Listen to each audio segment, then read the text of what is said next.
তো ইয়তীম কাকে বলে? ইয়তীম কাকে বলে?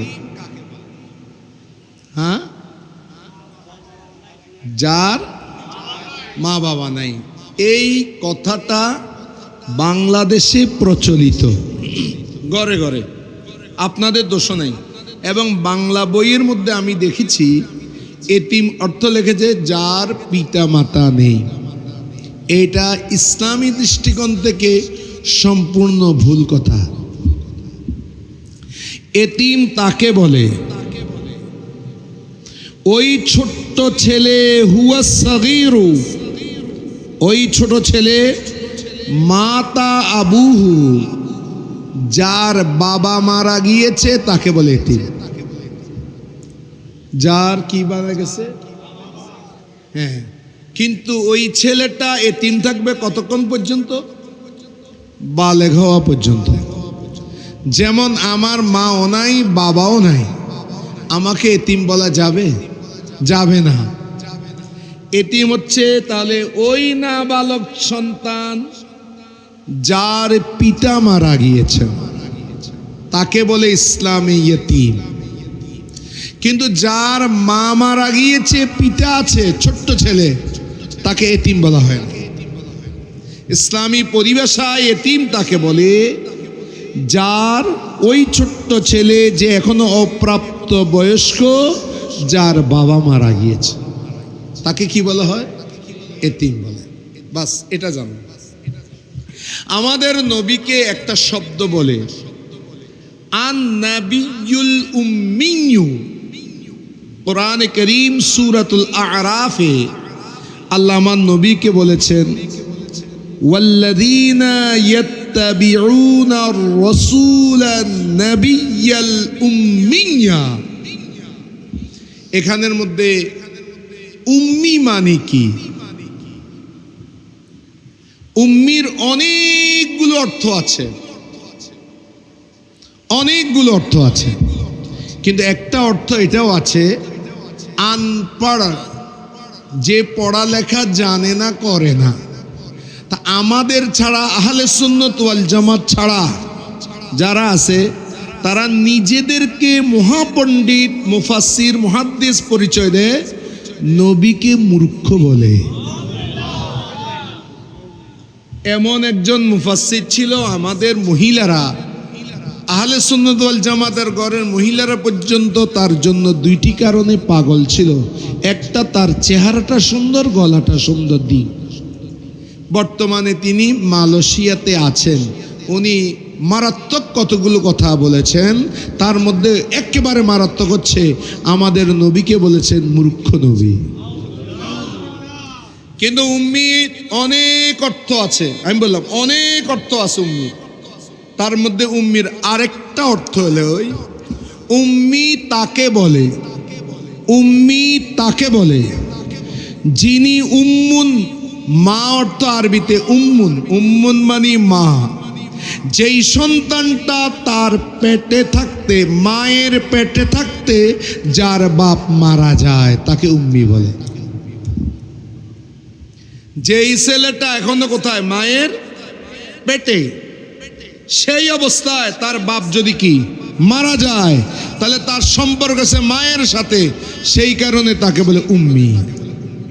সমাজ মে বুঝে আসছে? এই দুইটা ব্যাখ্যা আমি প্রথমে কেন দিয়েছি আল্লাহ রাব্ব, এখন বুঝবেন কোরআন শরীফের আয়াত। আলাম ইয়াজিদিকা, আপনার প্রভু সেই প্রভু, তিনি এই মহান সত্তা।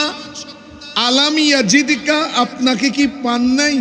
ইয়াতীমান, আপনাকে কি এতিম অবস্থায় পাননি? যখন আপনাকে দেখভাল করার কেউ নাই, আরবের ভূখণ্ডের মধ্যে আপনি একজন এতিম সন্তান হিসাবে জন্মগ্রহণ করেছেন। যখন আপনার মায়ের পেটের মধ্যে আপনার বয়স মাত্র মাত্র 6 মাস, সেই অবস্থায় আপনি আপনার বাপের চেহারা পর্যন্ত দেখেননি। খাজা আব্দুল্লাহ রাদিয়াল্লাহু তাআলা আনহুর চেহারা আপনি দেখেননি। সেই অবস্থায় আপনার আম্মা জান আপনাকে এতিম অবস্থায় প্রসব করেছে। এই এতিম অবস্থায় যখন আপনি ছিলেন, আপনাকে সেই রক্ষণাবেক্ষণার পুরা দায়িত্ব কে নিয়েছে? তিনি রব, তিনি রব্বুল আলামিন আপনার ব্যবস্থা করেছেন। বলুন না সুবহানাল্লাহ। আলাম ইয়াজিদিকা ইয়াতীমান, তিনি কি আপনাকে এতিম পান নাই? ফাআওয়া, অতঃপর তিনি আপনাকে আশ্রয় দিয়েছেন, নিজের দিকে ডেকে নিয়েছেন। সুবহানাল্লাহ। এটা এক অর্থ। আর এক অর্থ আছে এতিমের, আর এক অর্থ। আলাম ইয়াজিদিকা ইয়াতীমান, আমাকে একটা ওরা সাবজেক্ট দিছে, আমি এগুলো না বললে এটা বুঝবেন না। আলাম ইয়াজিদিকা ইয়াতীমান ফাআওয়া,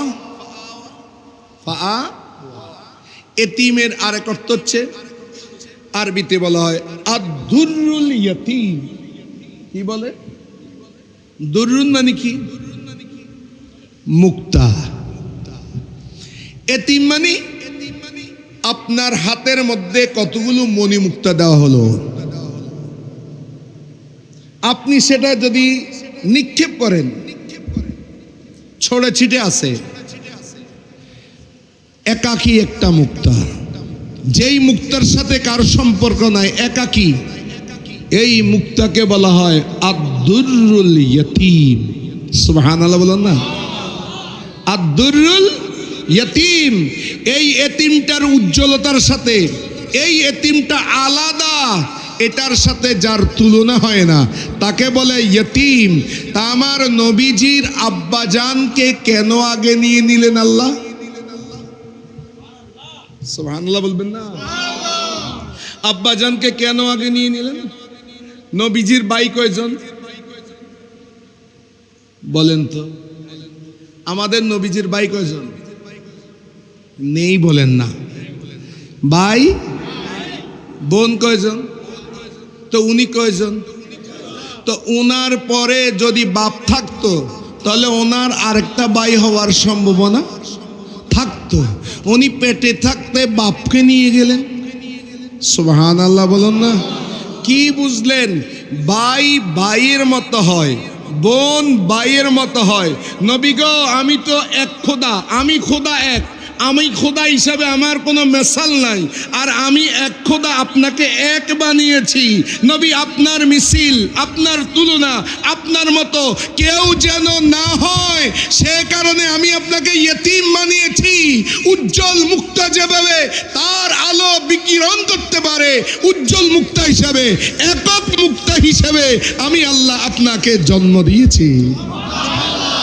আপনার কোনো মেসাল? সুবহানাল্লাহ বলেন না। এতিম নবীকে আওয়া, আল্লাহ দায়িত্ব নিয়েছেন আল্লাহ, কিন্তু আল্লাহ দায়িত্ব নিয়েছেন, দায়িত্বটা কার মাধ্যমে পালন করলেন? প্রথমে পালিয়েছেন দাদায়। কে লালন পালন করছেন? দাদা কে? রাসূলুল্লাহ দাদা।